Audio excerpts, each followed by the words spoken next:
म्हणजे पक्ष विकत घेण्याची प्रक्रिया ज्या लोकशाहीत सुरू होते या प्रक्रियेवर त्यांनी बोट ठेवलं.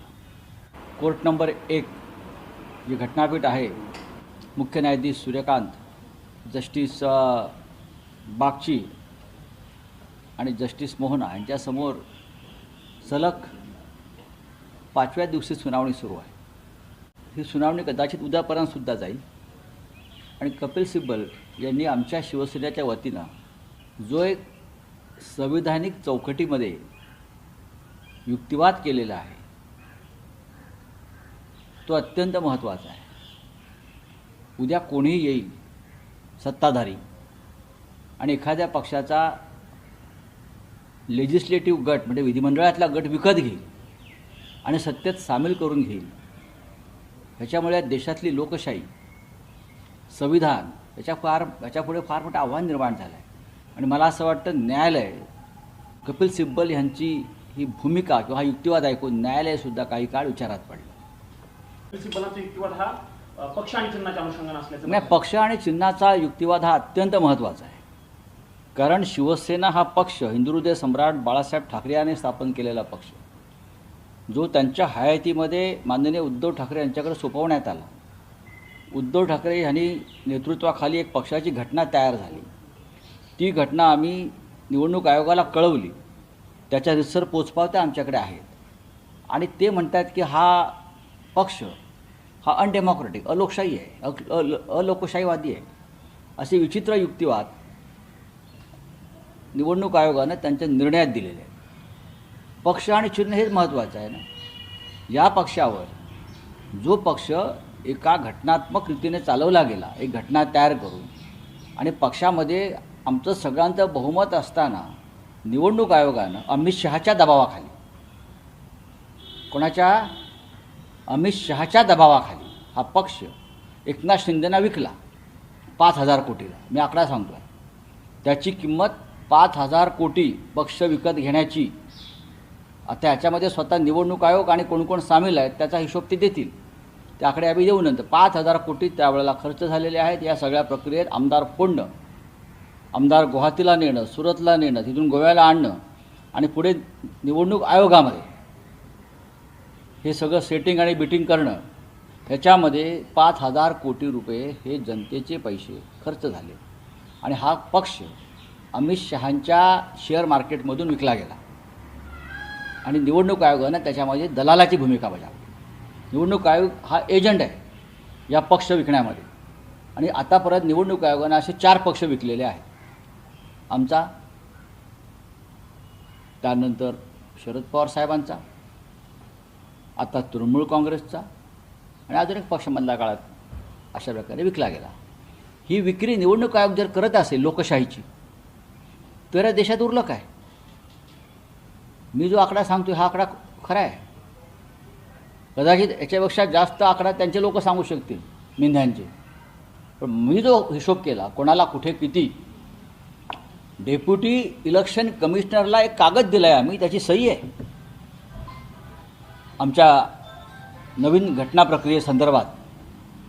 आणि निवडणूक आयोग सांगत आहे की आम्हाला तुमच्या पक्षाच्या रचनेसंदर्भात आणि घटनेसंदर्भात कोणताच कागद प्राप्त झाला नाही. यासाठी खोटं बोलण्यासाठी असं खूप मोठी किंमत मोजावी लागते. ती मिंध्यांनी मोजली. तुम्ही आकडे सांगताय, पुरावे काय तुमचे? भ्रष्टाचाराला पुरावे असतात काय देशामध्ये?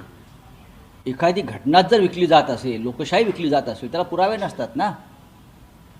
पुरावे ठेवून त्यांनी पक्ष विकला हाच पुरावा आहे ना. ज्या पद्धतीने निवडणूक आयोगाच्या संदर्भात कोर्टामध्ये आम्ही निवडणूक आयोगाच्या विरुद्ध कोर्टात गेलेलो आहोत त्यांच्या निर्णयाविरुद्ध. लक्षात घ्या, हा पक्ष शिंदेना सहज मिळाला नाही आहे मेरिटवर. हा पक्ष विकला गेला, विकत दिला, आपला अधिकाराचा दुरुपयोग केला, आमचं म्हणणं ऐकून घेतलं नाही. त्याची किंमत मिंध्यांनी निवडणूक आयोगाला मोजली आणि अमित शहा त्याच्यामध्ये सहभागी होते. तुमचा हा असेल माइलस्टोन, ज्याला आपण म्हणतो की माइलस्टोन जजमेंट, या देशात लोकशाही राहील की नाही, या देशामध्ये संविधानाचं प्रतिष्ठा राहते की नाही, आणि ह्या देशामध्ये अशा प्रकारची मनमानी यापुढे होणार की रोखली जाईल, या संदर्भातलं जजमेंट, निर्णय आणि निकाल आम्हाला अपेक्षित आहे.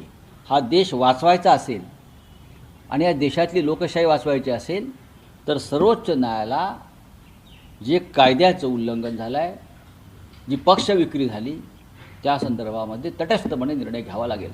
आम्ही स्वतः समोरचा जो आमची रायवल पार्टी आहे त्यांचा सगळा भर सेटिंगवर आहे.